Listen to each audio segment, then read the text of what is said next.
Tá. Pessoal, a gravação iniciou. Boa noite para vocês. Sou a Camila, como vocês já sabem, sou professora do Instituto Federal do Campus Pouso Alegre. Tô no campus desde julho do ano passado. E sou professora, né, de vocês nessa disciplina e tem algumas outras disciplinas também em outros cursos técnicos. Para quem está comigo aqui na primeira live, né, e para quem já acompanha, né, já sabe a dinâmica das lives, mas só para eu explicar para vocês, essas lives, né, a ideia dessas lives não é ser uma aula expositiva aqui em que eu fico falando por uma hora seguida, né? A ideia não é essa.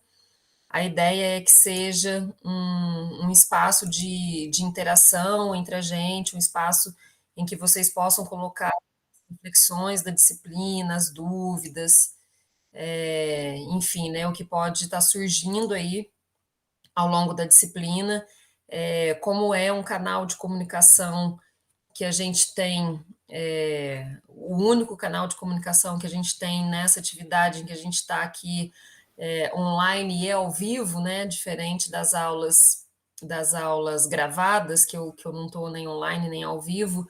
Então, eu acho que é interessante e importante a gente ter esse espaço de troca e esse espaço de interação. E aí, como eu costumo fazer esses encontros? Eu faço um apanhado geral da disciplina, com os pontos que eu acho interessantes, importantes, e aí depois eu abro para vocês, né, para a gente fazer essa troca aí das dúvidas que porventura vocês possam ter, ou mesmo das reflexões do que tem achado da disciplina, de exemplos práticos também relacionados à disciplina. Então a dinâmica é essa, né? Eu faço um apanhado geral aí da disciplina e depois abro para vocês. Tudo bem?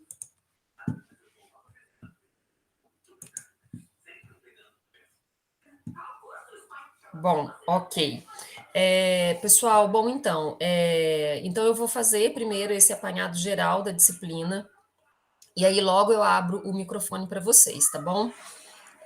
Nessa disciplina de sustentabilidade na cadeia de suprimentos, eu fiz questão de colocar ênfase, né? Vocês viram aí lá nas duas primeiras unidades, a gente ainda está, né, nas primeiras unidades, mas na primeira e na segunda unidade, um pouco da terceira também, eu fiz questão de colocar ênfase na parte histórica e conceitual da sustentabilidade e do desenvolvimento sustentável, para depois a gente entrar na parte prática da gestão da cadeia de suprimentos. E por que que eu fiz isso, né? Como vocês viram lá na unidade 1, esse tema da gestão ambiental, esse tema da sustentabilidade, esse tema do desenvolvimento sustentável, ele não é um tema que esteve sempre aí, né, como algo importante.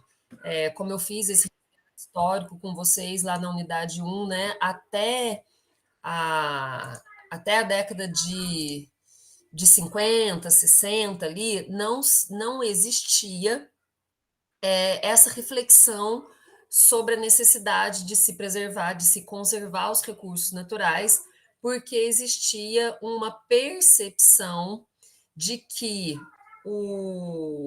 os recursos naturais eram infinitos, portanto, né, se são infinitos, você apenas usa como matéria-prima, e não precisa preservar, não precisa conservar, né? Uma ideia que veio muito com o advento do capitalismo, uma ideia que veio muito a partir da Revolução Industrial, né, no momento aí em que o mundo, né, transita do feudalismo para o capitalismo e está preocupado essencialmente com a questão produtivista, com a questão econômica, com a questão do crescimento econômico, né? Então, esse tema aí dos recursos naturais, ele não só era deixado de lado, como era algo que não existia como um tema de reflexão, né, como a gente vê hoje.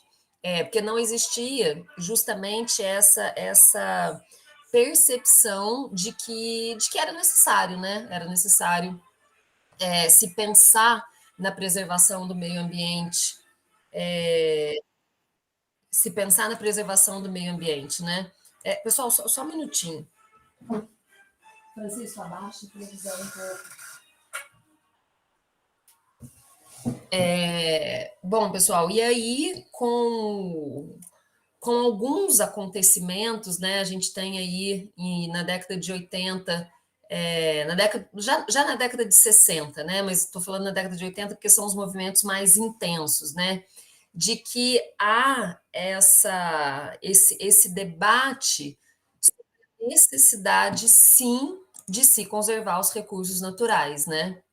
De que essa percepção de que os recursos naturais eles não são infinitos, né? Então, é preciso que as organizações públicas, organizações privadas, a sociedade civil, enfim, né, é preciso que o processo produtivo como um todo, ele olhe para essas questões ambientais, se preocupe com essas questões ambientais e tenha práticas que possam minimizar, que tenham práticas tanto que possam minimizar os efeitos, né, da degradação ambiental, quanto à conservação ambiental. E aí eu cito aí, né, o relatório de Brundtland, de 1987, a Eco 92, enfim, vários acontecimentos aí que foram fazendo com que a sociedade olhasse para esse tema da gestão ambiental, olhasse para esse tema da gestão ambiental como um tema urgente e necessário de se pensar na sociedade capitalista. Então, esse debate vem daí, né? Então, eu fiz questão nessa disciplina de fazer esse resgate histórico, que é para vocês entenderem que as práticas de gestão ambiental que a gente tem nas empresas hoje em dia, as práticas de gestão. As práticas de gestão ambiental que nós temos, né, nas organizações hoje em dia, as diretrizes, as leis, as normas, enfim, né, tudo que é normativo em relação à gestão ambiental vem a partir de todo esse debate que foi sendo construído ao longo do tempo, né? E a partir principalmente dessa distinção de que só os aspectos econômicos eles não são suficientes para se considerar o desenvolvimento, né? Eu falo aí em algumas unidades de que nesse começo aí da Revolução Industrial, né, enquanto não havia um debate mais intenso sobre a necessidade de se olhar para o meio ambiente, havia também, né, a perspectiva de que somente a parte econômica, a parte do crescimento econômico era suficiente para o bem-estar e a qualidade de vida na sociedade. E aí hoje a gente sabe, né, que é quando a gente estuda lá o tripé do desenvolvimento econômico, social, cultural e ambiental, a gente sabe que não só o crescimento econômico vai direcionar a qualidade de vida de uma determinada sociedade, de uma determinada população, mas é a interação entre o desenvolvimento econômico, social, cultural e ambiental quem vai criar, né, as diretrizes aí para que uma sociedade viva com qualidade, vamos dizer assim. Então, aí já passando, né, para as unidades 4 e 5, depois que eu faço esse resgate histórico, que eu acho muito importante nessa disciplina, a gente entende como as ações das empresas, como as ações das organizações que são pautadas aí pela gestão ambiental, elas não vêm de algo que caiu do céu, vamos dizer assim, né? Elas vêm dessa construção, elas vêm desse debate, elas são frutos dessas reflexões, elas vêm a partir de normas, de leis, de regras que as empresas precisam seguir para ter sustentabilidade no seu processo gerencial, né? Sustentabilidade na sua cadeia de suprimentos. Aí a gente cita aí, né, por exemplo, o ecodesign, a ISO 14000, ISO 14001, enfim, uma série aí de normas, de legislação, de lei, de coisas que as empresas podem fazer que vão indicar essa sustentabilidade ambiental ao longo do seu processo produtivo. Eu acho que a disciplina ela se baseia aí nesses parâmetros, né? Tem essa parte histórica da construção, né, da sustentabilidade, do desenvolvimento sustentável, e tem essa parte mais prática, vamos dizer assim, né, de que a partir do momento em que esse tema da sustentabilidade, esse tema do desenvolvimento sustentável ganha corpo no debate, né? E ganha corpo como, né? Através da criação de leis, de normas, enfim, né? De fomento às empresas que atuam de acordo com a sustentabilidade, de processos de certificação para empresas que atuam com a sustentabilidade. Então, a partir disso tudo, é que as empresas, tanto as organizações privadas quanto as públicas, começam, então, a ter essas ações direcionadas para a sustentabilidade. Eu acho que um apanhado geral da disciplina é isso. Eu vou agora abrir o microfone para vocês, pessoal, para a gente fazer essa troca mesmo, né? Se vocês tiverem dúvida ou mesmo reflexão sobre a disciplina, o momento é esse, a palavra está com vocês.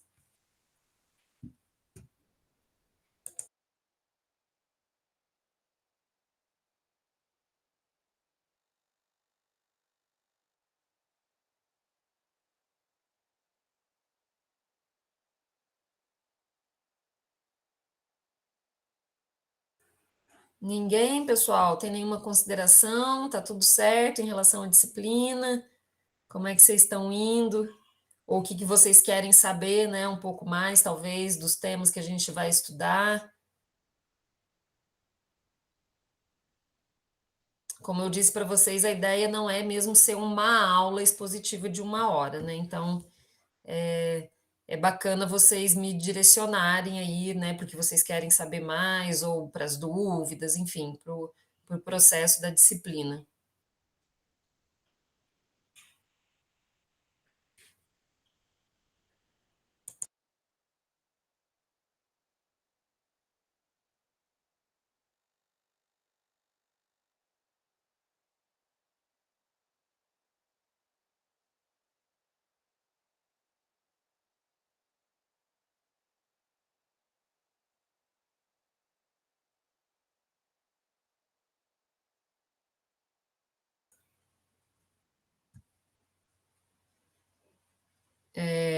Jorge, pode falar?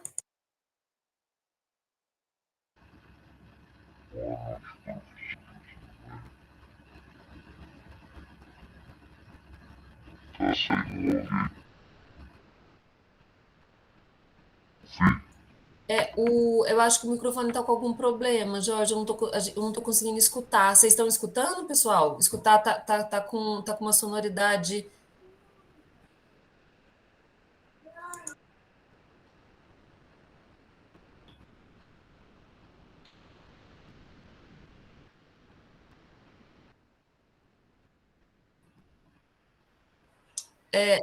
Não, não, Jorge, eu também não estou conseguindo escutar.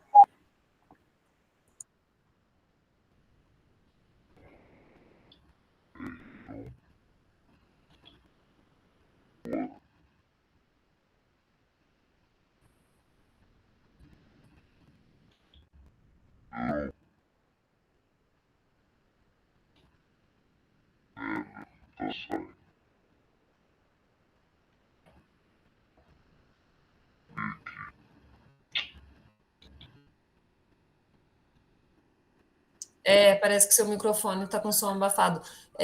Jorge, se você. É que a gente não está.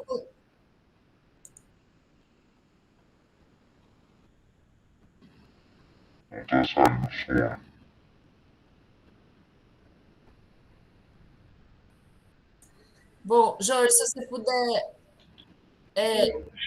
escrever, é isso que eu ia sugerir. Se você puder escrever e desligar o microfone ou tentar configurar aí, porque tá vindo para a gente com eco.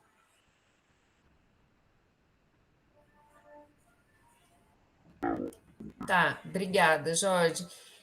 Pessoal, enquanto o Jorge trabalha aí nas configurações, Eu vou fazer alguns comentários aqui das coisas que vocês escreveram. É, Deixa eu começar aqui pela Ana, que falou que, bom, realmente ver tudo que já foi pensado em relação ao meio ambiente, ver que, na verdade, nós estamos indo na contramão, é um pouco triste. Então, Ana, assim, quando a gente olha o presente, a gente vê realmente que tem muita coisa relacionada ao meio ambiente que deveria ser feito, que poderia ser feito, enfim, né? A realidade atual, eu acho que ela poderia ser muito melhor. Isso eu concordo com você.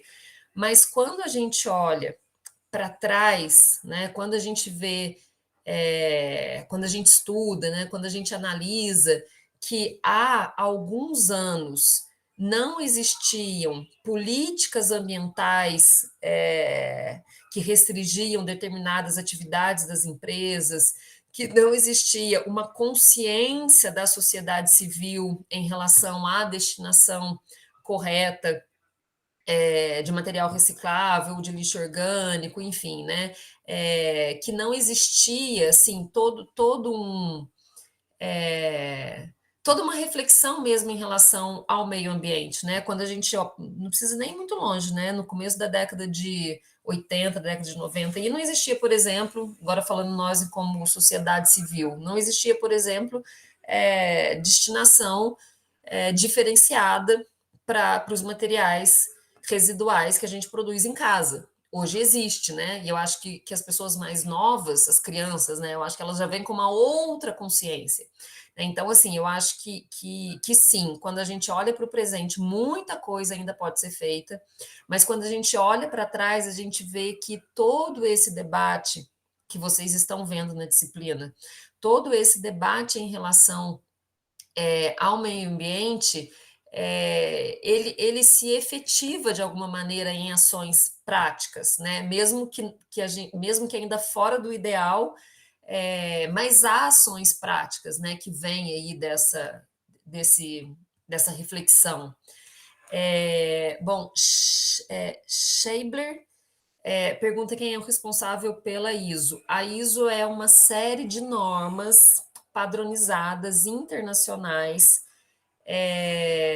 O processo de certificação da ISO, né? São alguns países responsáveis, agora eu não me lembro de cabeça quais são, mas essas normas elas são padronizadas para o mundo inteiro.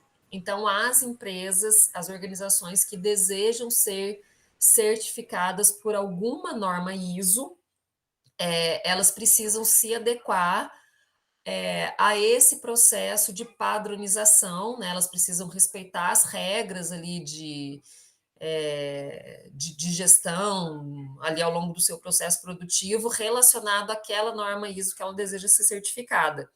No nosso caso, né, na nossa disciplina, a gente estuda as normas da série ISO 14000, que são a série de normas que estão relacionadas à gestão ambiental. Né? A gente tem as normas ISO 9000, ISO, enfim, né, que estão relacionadas a outros processos de qualidade nas empresas. Né? Acho que imagino até que vocês podem ver isso em outras disciplinas, né? Depois só me tirem essa dúvida, se vocês têm disciplina que estudam outras normas ISO.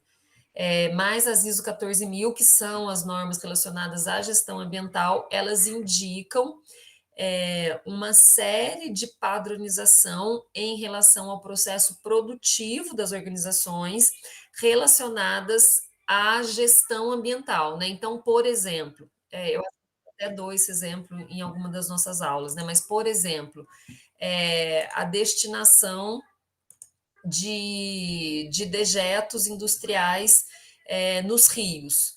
Para uma empresa, para uma organização ser certificada pelas normas ISO 14000, elas têm que respeitar, uma das normas é essa, né, de não poluir, não jogar dejetos no rio. Né? Então, ou trata esse dejeto ao longo do seu próprio processo produtivo industrial, ou encontra outras formas de não poluir o rio, né? Estou dando um exemplo. Enfim, então funciona assim com as normas com as normas ISO, né? E aí alguém aqui me perguntou, que eu achei muito interessante, a Ludmila. Ela comenta aqui, né? Vimos que no passado nem sempre foi assim, mas a preocupação com a sustentabilidade na cadeia de suprimentos tem mudado, professora? Então, Ludmila, eu acho que essa preocupação, vamos dizer assim, com a sustentabilidade na cadeia de suprimentos, eu acho que ela vem a partir dessas normas e dessas leis, que as empresas elas precisam adequar o seu processo produtivo a essas normas, a essas leis. Por quê? Porque, né? Se elas quiserem ser certificadas, por exemplo, pela norma ISO 14000, elas são obrigadas a fazer isso, já que elas estão em busca de uma certificação. Mas há também um aspecto de como essas empresas são vistas no mercado. Há uma preocupação hoje em dia com esse marketing verde, né? Empresas ambientalmente corretas, empresas socialmente corretas, enfim, isso tem um apelo de marketing, né? Então, eu acho que sim, eu acho que as empresas hoje em dia, né, elas têm uma preocupação maior com a sustentabilidade ambiental ao longo da cadeia de suprimentos, ao longo do seu processo produtivo, mas eu acho que essa preocupação ela vem muito mais porque essas empresas são obrigadas a fazer isso e porque também tem esse apelo do marketing do que uma consciência ecológica das empresas, né? Essa é uma visão particular minha. Mas sim, né? Eu acho que as empresas hoje em dia elas são ambientalmente mais sustentáveis do que há 20, 30 anos atrás, né?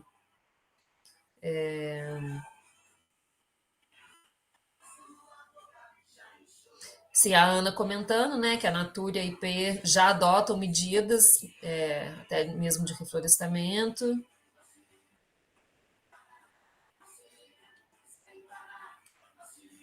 A Ludmila pergunta qual o benefício que uma empresa tem em ser certificada. Eu acho que o principal benefício é justamente esse reconhecimento social de que aquela empresa ela é uma empresa ambientalmente justa. E ela trabalha, né, com esse reconhecimento, ela faz uso muito bem desse reconhecimento através das estratégias de marketing. Vide, por exemplo, o que a Ana comentou, né? Ela já logo deu aqui o exemplo da Natura e da IP como empresas ambientalmente corretas. Né? Essas empresas elas usam, não que não sejam, né? Elas ok, elas têm ações sustentáveis, mas elas não fazem isso porque são boazinhas, né? Elas fazem isso porque isso tem um apelo de marketing, um apelo comercial grande para elas. Isso traz vantagem para elas, né? E aí outras vantagens, continuando aí com a pergunta da Ludmila, são em alguns casos, né, isenções de impostos, se a empresa, se ela segue determinados padrões de sustentabilidade, isenções fiscais, enfim, né, existe para alguns setores como é que eu vou dizer? Um, Esqueci a palavra, pessoal. Enfim, benefícios, né? Benefícios fiscais, benefícios, enfim, benefícios relacionados a políticas ambientais, de que se essas empresas são sustentáveis, se trabalham com sustentabilidade ao longo da sua cadeia, elas podem ter essas isenções, né? E aí não relacionada às normas ISO, né? Mas é um tema que a gente ainda vai ver nas próximas unidades. Por exemplo, né, isso também é um fator diferencial das organizações que trabalham nessa perspectiva da sustentabilidade. Por exemplo, o ecodesign, né, que é um tema aí que agora está super na moda, que são as empresas que trabalham com ecodesign, né? São as empresas que produzem a partir do ecodesign.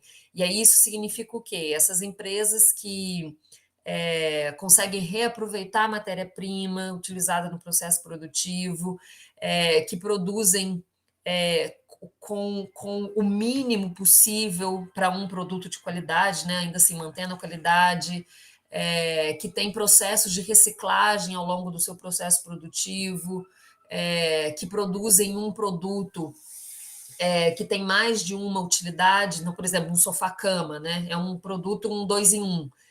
Então, tudo isso também, né, essas empresas que atuam aí com ecodesign no seu processo produtivo, além dessa parte do marketing, né, tem também há uma tendência de ter um barateamento do seu processo produtivo, né? O que é vantajoso também para as organizações. Pessoal, alguma outra consideração? Jorge, não sei se quer escrever ou se conseguiu configurar aí o microfone.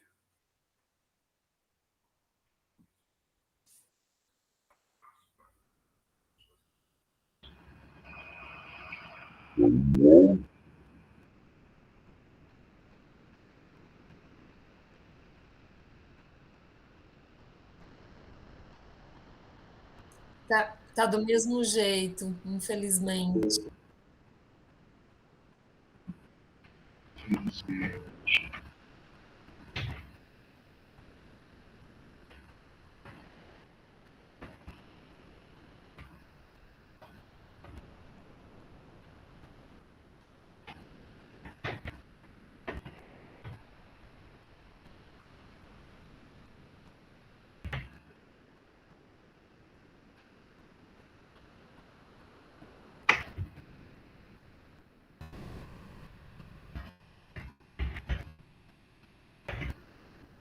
É, se- mas se você quiser escrever,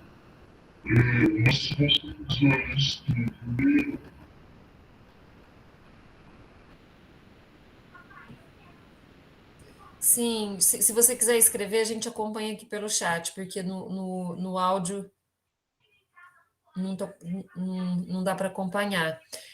Pessoal, enquanto o Jorge talvez escreva aí, alguém mais quer fazer alguma consideração? Tem algum tema que gostaria que a gente comentasse um pouco mais?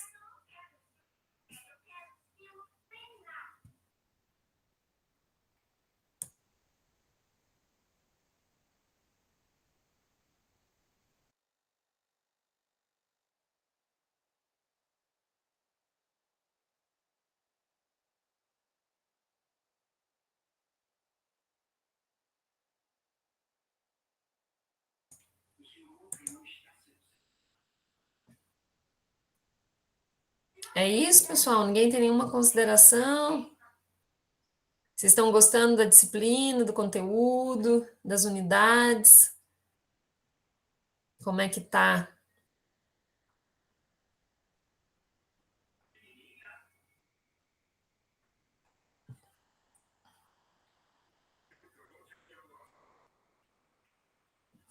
Obrigada pelo retorno, Ana.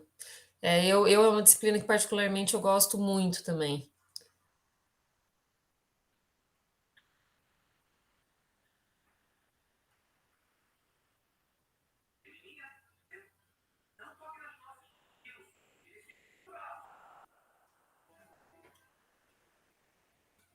Sim.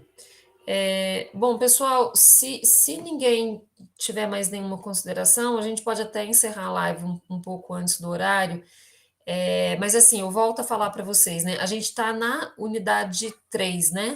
A gente está entrando na unidade 3 hoje, isso mesmo, né?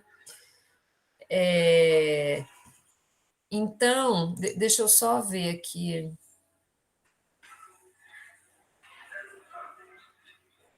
Sim. Sim, obrigada, Ludmila, que está tudo tranquilo. Então, pessoal, mas só enfatizar isso, né? A gente está entrando hoje na unidade 3. Deixa eu só ver o conteúdo aqui da unidade 3. É isso mesmo. Professor, Oi, Jorge. Agora está me ouvindo bem, agora agora deu. deu. Pode falar. É meio complexo, um pouco, mas vamos apimentar. Uma questão que foi ressaltada, acho que foi na primeira aula, sobre esse relatório do Brundtland que pronuncia. A senhora pediu para designar enfatizar algumas propostas que eles colocam. Assim, eu não tive contato ainda, foi a primeira vez que eu tive contato com esse relatório. E eu achei umas questões aqui bastante interessantes, aonde eles falam de controle de crescimento populacional. E assim, essa questão não é bem especificada porque não delineia qual seria o critério, por que controlar a população, se talvez o medo que eles tinham, baseado nas informações da época, seriam que que todo produto é escasso, não tem tudo para todo mundo. Mas se a senhora acha que isso seria viável, seria uma boa coisa do ponto de vista da matéria.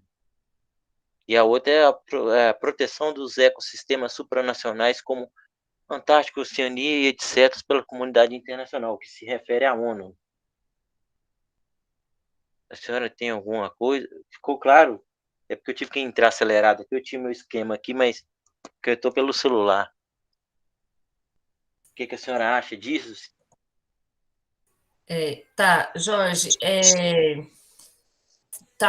se eu não conseguir responder, assim, né, fazer as considerações relacionadas à sua pergunta, você me chama atenção, mas pelo que eu entendi,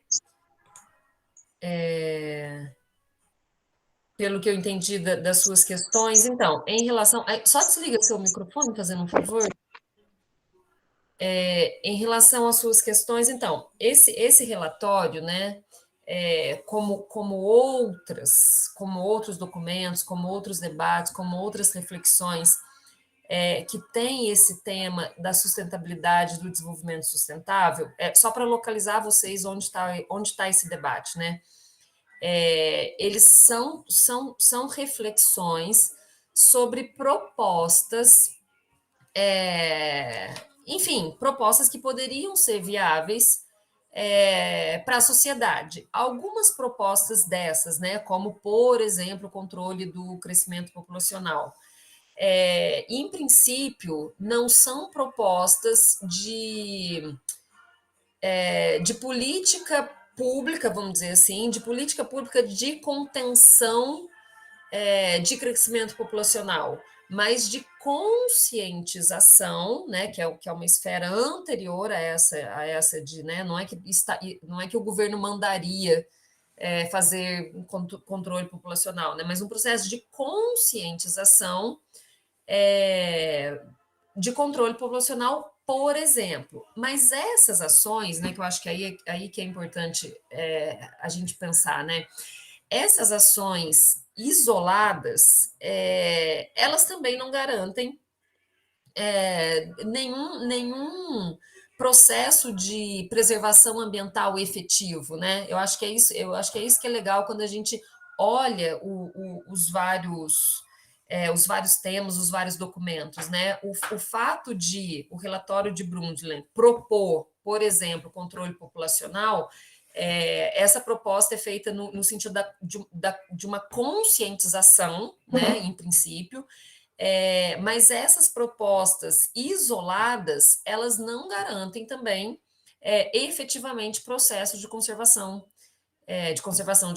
ambiental, né? É só um conjunto de fatores, né, ligados sim, a políticas ambientais, a políticas públicas, a conscientização da população, enfim, em diversas esferas, que vai fazer com que, ao longo das décadas, ao longo dos anos, enfim, né, não tem efeitos também de curto prazo, né, que de fato a gente tenha um mundo mais sustentável. E aí, nesse sentido que a Ana está falando aí, né? Não só um mundo mais sustentável, mas um mundo em que, como o conceito de desenvolvimento sustentável diz, um mundo em que a gente possa, de fato, garantir que as gerações futuras tenham acesso aos recursos naturais em quantidade e qualidade que nós temos nesse momento no planeta, né? É um tema bem complexo, né? Mas a gente tá caminhando. Não sei se respondi, Jorge, e a segunda pergunta qual foi a segunda pergunta mesmo? Proteção dos ecossistemas supranacionais, aí ele dá uma mudada aqui como Antártico, oceanos, etc., pela comunidade internacional. A ONU. Sim, aí nesse caso existem políticas ambientais mais específicas criadas aí dentro desse contexto do relatório de Brundtland, é, da Agenda 21 também, né? Enfim, tem um contexto de recursos financeiros destinados à preservação desses ecossistemas que são muito importantes para o mundo, né? Para a existência do mundo. Aí sim, aí são ações mais localizadas e específicas. Então, deixa eu ver, a Amazônia é um ecossistema, né? Composta por vários ecossistemas. Se por alguma razão os países membros da ONU, o Brasil é membro, mas não sei se tem participação tão efetiva assim, resolvesse que a palavra supranacionais quer dizer que está além do nosso governo, resolvesse decidir que a Amazônia era uma comunidade, deveria ser comandada pela comunidade internacional, nós poderíamos perder a nossa soberania sobre a Amazônia, sobre a Amazônia, a floresta amazônica, baseado no que eles estão protegendo esse ecossistema. Jorge, sinceramente não sei, mas acredito que não. Acredito que a gestão pública, né, nacional, ela é soberana nesse sentido, né? Mas não sei te dizer com assertividade. Assim, o que eu estou dizendo é, é, não é nesse sentido de uma nação ou outra poder perder o seu território, não. O que eu disse em relação a ações conjuntas é que, para o caso desses ecossistemas que são importantes para o mundo todo, vários países conjuntamente têm ações de preservação e de conservação ambiental nesses ecossistemas, né? Por exemplo, na Amazônia, o Fundo Amazônia, que né, ficou um tempo parado aí, enfim, né? Mas são recursos financeiros que lá com o debate né, dos países membros da ONU, enfim, há ali uma gestão coletiva, financeira coletiva, de políticas, de implementação, de práticas, enfim, mas há ali uma gestão coletiva para se trabalhar com a preservação e a conservação desses ecossistemas. Mas isso não necessariamente indica possibilidade da perda da soberania na gestão daquele determinado país, né? Eu acho que são coisas diferentes, sabe? Mas não é um tema que eu tenho muito conhecimento para te dizer se sim ou se não. Acredito que não, porque como é que eu vou dizer? Essas ações conjuntas que a ONU tem são ações conjuntas né, entre países, mas não são gestão do país em si, né? É porque essa questão já foi desenvolvida e houve um até, baseado até nesse relatório, como um argumento. Por isso que eu estou perguntando. Depois começa em 1940, mais ou menos, e depois desse relatório já teve até baseada nisso, porque a palavra supranacional está além do nosso governo. Aí, como ele fala que está bem, proteção do ecossistema, né? Supranacionais como a Antártica, ele cita e pela comunidade internacional. Essa comunidade internacional é composta pela ONU. Então, pelo segundo os relatos, o que essa comunidade decidir que, por exemplo, talvez nosso país não esteja protegendo bem a Amazônia, não é só do nosso país, né? É composto com mais 8 países, se eu não me engano, da América Latina. E eles poderiam ter como se diz, o controle sobre o território, com o intuito, com a suposta intenção de garantir a segurança desse território, para que talvez a população local do país não o destrua. e é até baseado já foi baseado um argumento baseado nesse documento, por isso que eu fiz esse levantamento. Não sei se a senhora tem conhecimento, mas assim, até tem frase, acho que é do senador, de um senador dos Estados Unidos, acho que veio com a comitiva diplomática uma vez, e acho que ele declarou que, ao contrário do que os brasileiros acreditam, a Amazônia não é propriedade deles, ela pertence a todos nós. Não sei como funcionaria isso na prática, né? Porque é um tema bem complexo, né? Uma questão bem. Não sei te dizer como isso poderia se efetivar na prática, né? Não, William, desculpa, pode terminar, Jorge. não, é porque, assim, dentro do contexto, eu entendo que a intenção seja boa, ela é válida, o questionamento, a preocupação com o meio ambiente, ele é válido, sim, mas a forma com esses documentos, eles são, assim, pelo menos o que eu li aqui, na minha pouca leitura, eles abrem margem para muitas outras coisas que são até escusas, né? Se você parar para ler mesmo, de fato, você pegar e ler, você vai identificar palavras ali que dá uma brecha para várias interpretações. Aí, quando eu senti essa interpretação, eu acho que isso aqui não é uma coisa, você vai pesquisar, você vai entender que, vai identificar que essas mesmas palavras já deram brecha para isso, e isso já foi uma tentativa. Já houve uma tentativa baseada nesses argumentos. Sim. Mas é isso aí. O Williams.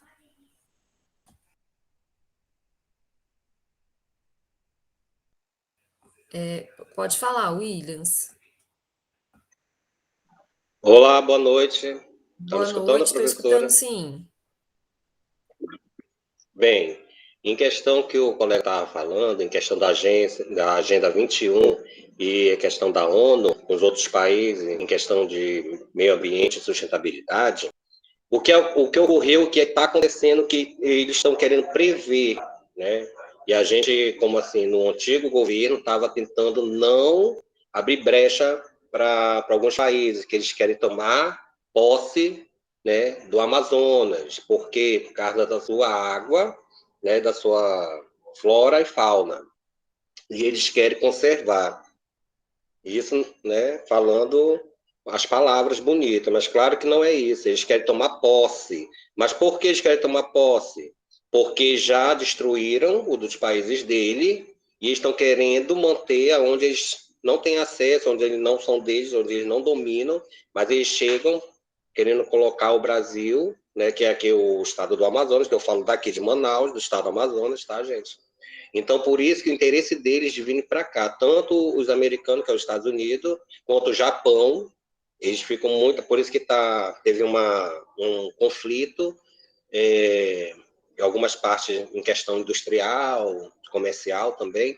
Aqui, entre o Brasil, assinar um documento, que eu não estou lembrado agora, vagamente o documento que era, entre os Estados Unidos e o Japão. Os dois estavam brigando para quem o Brasil ia assinar um acordo, mas porque todos estão de olho, né, na Amazônia. Porque aqui nós temos uma riqueza que ainda não foi totalmente explorada, porque nós conservamos e deixamos manter, né, a natureza, a fauna e a flora aqui no nosso estado.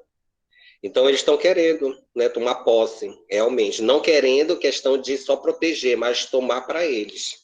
E se o Brasil não ficar de olho em questão de maquiagem desses documentos, em questão da Agenda 21, eles ficam maquiando para só chegar perto e depois tomar. Né?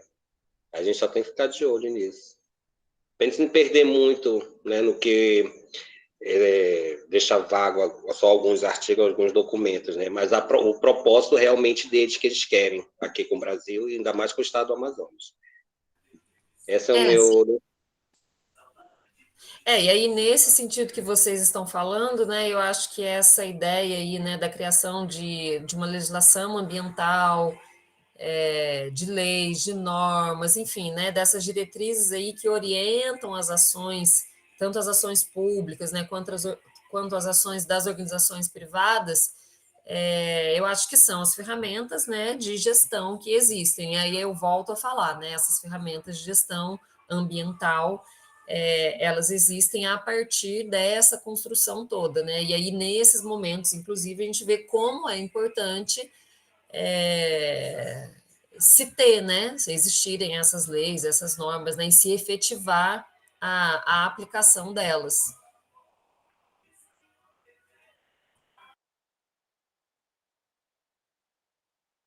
Jorge levantou a mão de novo? Ou... Foi. Até em relação não só à questão do território, mas os elementos, como se diz assim, todos os insumos que isso pode contribuir com pesquisas no ramo da medicina, essa coisa toda, sabe? Então, eu não vou citar aqui porque não deu tempo de eu pesquisar e parece que o Google está andando meio tonto. Mas eu tive apontamento de algumas pesquisas que eles têm um vasto interesse em algumas substâncias que são um organismo produzido só na Amazônia, devido à planta, o ecossistema todo, só desenvolve ali, toda aquela questão.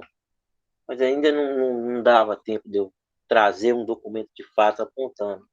Até achei um jornal de época, mas era só um recorte, então não acho que não deve se considerar como válido. Tem todo esse interesse da comunidade internacional com aquela coisa de vamos proteger, mas ali faz uma pesquisa, alguma coisa, levanta e era só isso. Sim, eu acho que os jeitos de minimizar esses possíveis efeitos ruins, né, é uma legislação mais atuante, né, uma legislação ambiental mais severa, né, enfim, né, eu acho que isso tudo é que vai orientando também os países na autonomia das suas próprias ações, né, relacionada ao meio ambiente. É que o país é igual você acabou de falar, a autonomia que a gente teria que ter, né?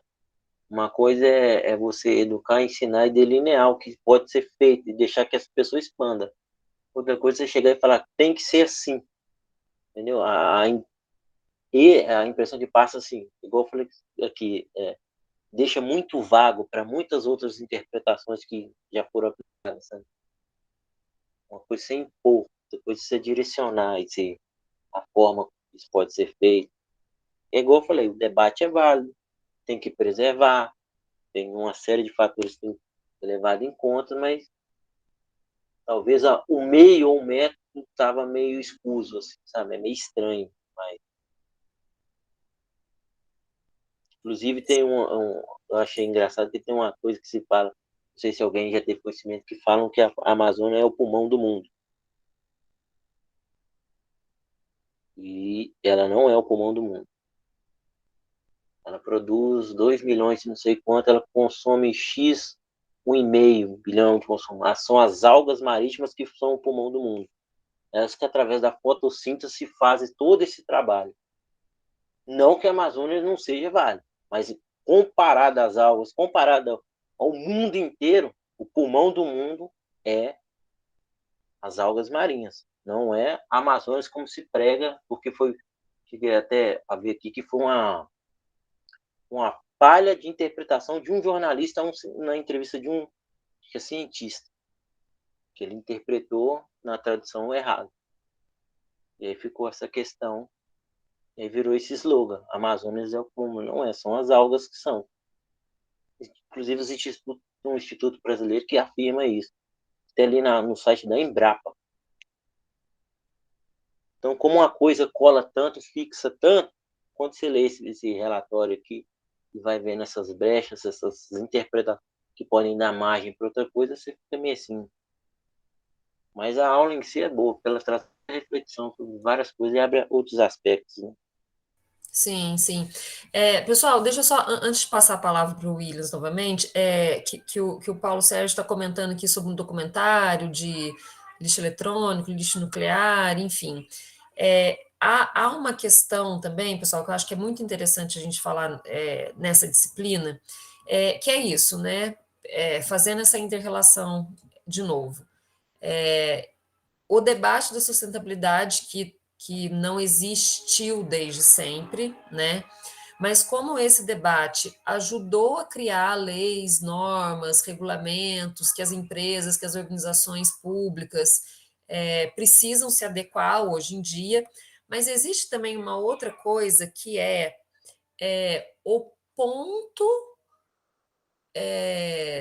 dessas leis, dessas normas, em que os diferentes países estão, porque a gente sabe que há países que têm uma legislação ambiental mais severa e há países que têm uma legislação ambiental menos severa. Isso faz com que esse tipo de acontecimento, né, como o Paulo está falando aqui, de que empresas que elas se adequam ambientalmente às regras dos seus países, mas vão lá jogar o lixo no país vizinho. Isso só acontece porque as regras, as normas, as leis, elas ainda são diferentes entre os países. Há países que têm uma preocupação em relação à conservação ambiental que são maiores, então as leis não são só mais severas como a coibição, como a multa, como a efetivação dessas leis, ela se aplica mais efetivamente, e há países que não, né? Então a gente está muito longe de ter uma situação homogênea em relação à sustentabilidade nos diferentes países. Isso não é diferente com empresas e não é diferente com a própria gestão pública de cada país. Né, nesse sentido, o que difere, só para localizar aqui, vocês, quando perguntaram isso sobre a ISO 14000, o que difere das normas ISO 14000? Essas se referem a padrões internacionais, né? Então, o que uma empresa do Brasil precisa fazer para ser certificada, a empresa lá dos Estados Unidos precisa fazer também para ter a mesma certificação, né? Não é disso que eu estou falando.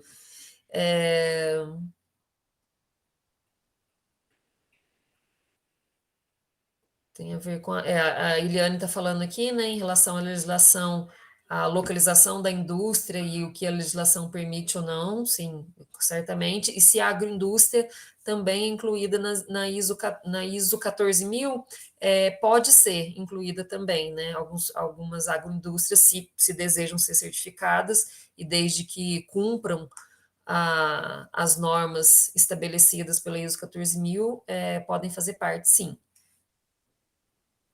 Williams? Bem, só ressaltando o colega que ele falou, né, que realmente o Amazonas não é o pulmão do mundo, são as águas marinhas, que eu tenho conhecimento. O que eu acompanho, estudo, acompanho tutorial dos ecossistemas em questão de sustentabilidade. Já antes de começar o curso, já há muito tempo já, por conhecimento mesmo. Então, em questão também da ISO 14000, que eu também ministrei, né, a disciplina aqui em Manaus, sou professor, tá, aqui em Manaus, no curso técnico, FIC, aqui no Amazonas, pelo CETAM.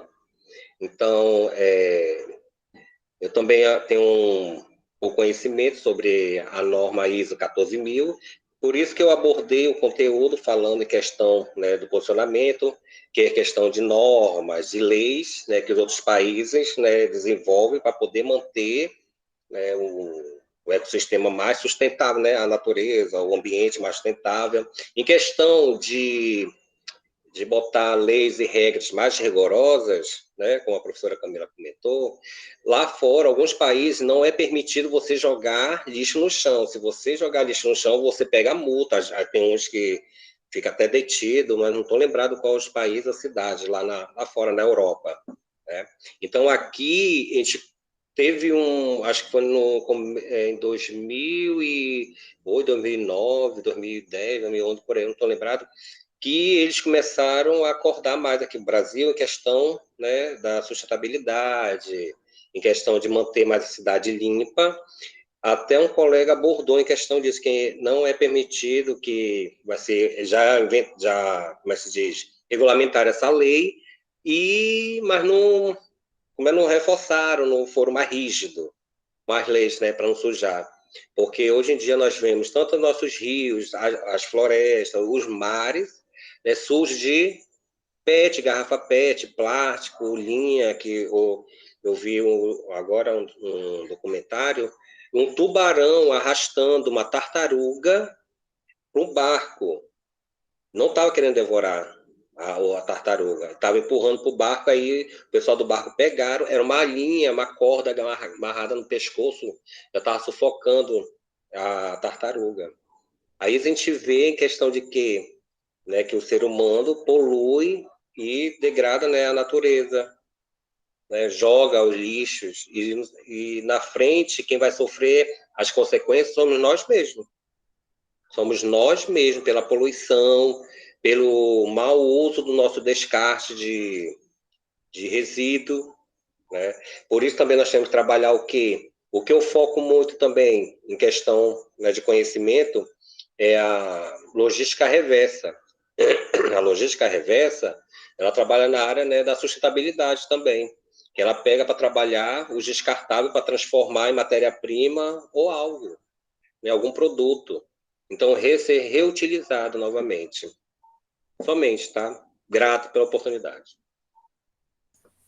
Sim, obrigada, Williams, obrigada, pessoal. É isso, né? A gente, essa disciplina eu acho que ela é realmente assim muito interessante, muito instigante, porque a gente vê que a gente está muito longe ainda do ideal da sustentabilidade. Isso eu acho que é um fato, mas a gente vê que as poucas, não as poucas, né, mas a gente vê que as ações que existem relacionadas a esse tema da sustentabilidade, elas foram sendo construídas ao longo dos anos, né?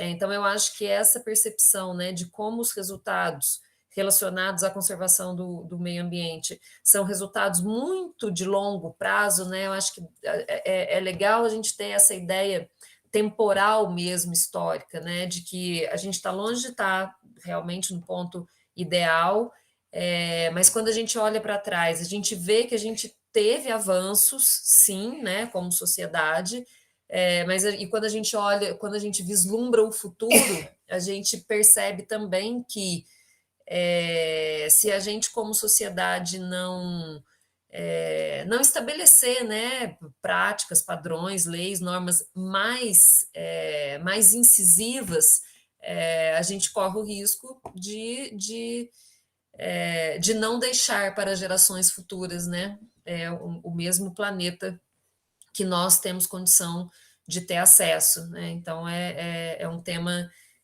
que é difícil encerrar o debate em uma hora, né?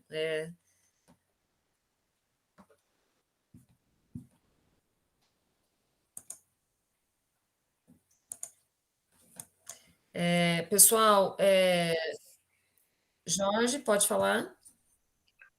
Tem uma coisa que eu também achei, isso aqui já tem mais tempo também, que é um estigma que o Brasil carrega, que a produção agrícola no Brasil, ela é extremamente devastadora aqui, né? O que se coloca tanto para a comunidade internacional e até mesmo para a comunidade aqui dentro, é que o agro em si, ele destrói. E tem dados da NASA também, até embasados, que são dados que a NASA acabou confirmando para a Embrapa, né?